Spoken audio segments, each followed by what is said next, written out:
जी star news से आइए डालते हैं आज की मुख्य खबरों पर एक नजर। छात्रों के प्रदर्शन के समर्थन में समाजवादी पार्टी के विधायक अमिताभ वाजपेयी ने गुरुवार को सत्याग्रह का आंदोलन कर दिया।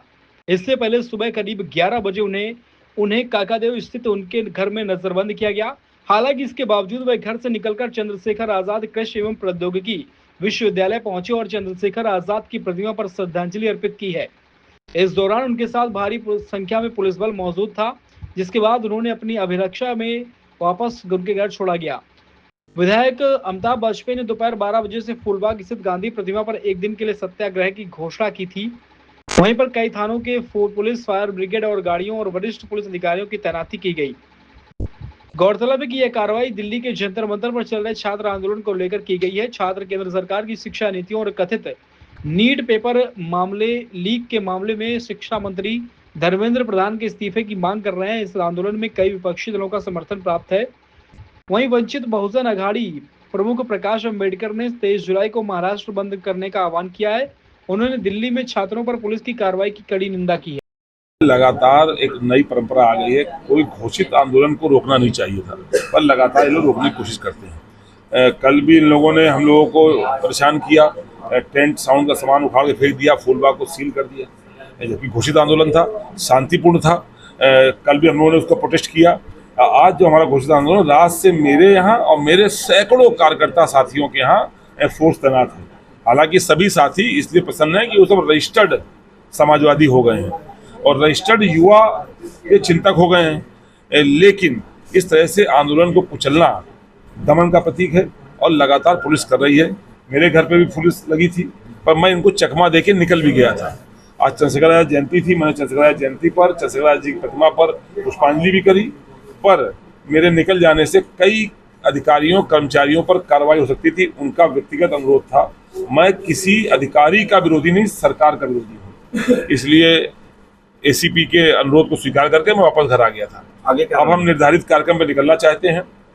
पुलिस अनुरोध कर रही है कि आप घर से ना निकलें, लेकिन सत्याग्रह 24 घंटे का है, सत्याग्रह तो होगा। अब ऑप्शन 1 कि जो निर्धारित स्थल है वहां तक हमको जाने दें, ऑप्शन 2 कि हमको गिरफ्तार करके किसी अन्य स्थान में जहां सरकार ले जाना चाहे वहां ले जाए। बहुत शरत है, हम समाजवादी लोग हैं।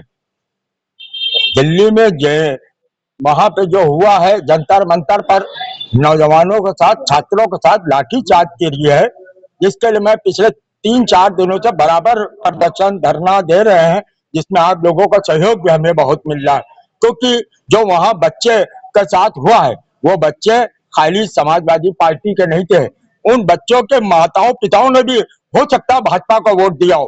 कितने लोग मर गए, तो वो लोग वो लोग क्या भाजपा को वोट देंगे? लेकिन इसी सब को लेकर और जौहर यूनिवर्सिटी जिसको ध्वस्तीकरण का आदेश किया है सरकार ने, इन सब के खिलाफ मैं आज वहां पर मौन उपवास करने जा रहे थे।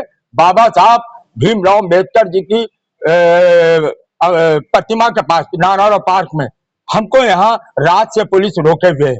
लेकिन मैं इतना बता देना चाहता हूँ कि हम लोग माननीय अखिलेश यादव जी के सिपाही हैं, उस महबूब नेता के सिपाही हैं, जिसने उन लोगों के संघर्ष करने के लिए खुद भी उनको हिरासत में लिया और जेल तक के गए। ये आंदोलन जारी रहेगा, यानी आज हाउस अरेस्ट कर लिया तुमने, कल कर लिया तो हमें फिर करते रहो। लेकिन ये समाजवादी अपना आंदोलन रखेंगे और अभी हम जाएंगे। हम नाना ये फोर्स नहीं, सिर्फ 10 गुनी फोर्स बुलाने। ये समाजवादी एक सिपाही 10-10, 20-20 पुलिस वालों पे भारी पड़ेगा। अभी आपको दिखेगा। हम लोग जाएंगे और वहां पर हम मौन उपवास, शांतिपूर्वक है यार मौन। सरकार डरी हुई है। छात्रों ने जो अपनी ताकत दिखाई, क्योंकि बहुत दिन से देश शांत था, सहन कर रहा था, बर्दाश्त कर रहा था। धर्म के नाम पे, जाति के नाम पे, मंदिर मस्जिद के नाम पे, भारत पाकिस्तान के नाम पे लगातार युवाओं को बरगलाया जा रहा था। लेकिन हर चीज की एक सीमा होती है।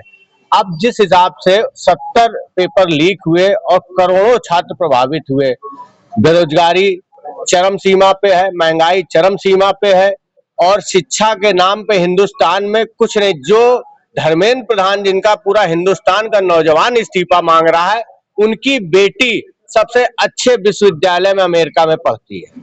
तो जितने बड़े नेता हैं भारतीय जनता पार्टी के, जितने बड़े बड़े नेता, उनके बच्चे विदेशों में पढ़ते हैं। हिंदुस्तान में क्यों नहीं पढ़ाते अपने बच्चों को? हिंदुस्तान में चूंकि भेड़ बकरी रहते हैं हम नौजवान,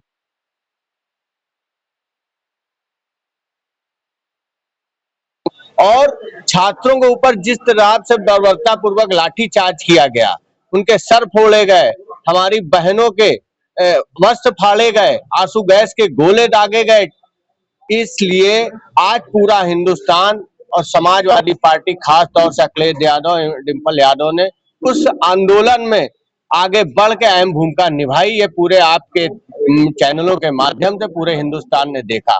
क्योंकि समाजवादी पार्टी माननीय सिद्धे नेताजी की बनाई हुई नौजवानों की पार्टी, और आखिरी समय तक नेताजी कह गए थे कि समाजवादी पार्टी को बूढ़ी मत होने देना। तो आज हम लोग छात्रों नौजवानों के साथ खड़े हैं। प्रशासन हमें रोके, हमें दबाए, हमें कुचले, हमें जेल भेजे, लाठी, लेकिन हम संघर्ष करते रहेंगे और जहां तक जा पाएंगे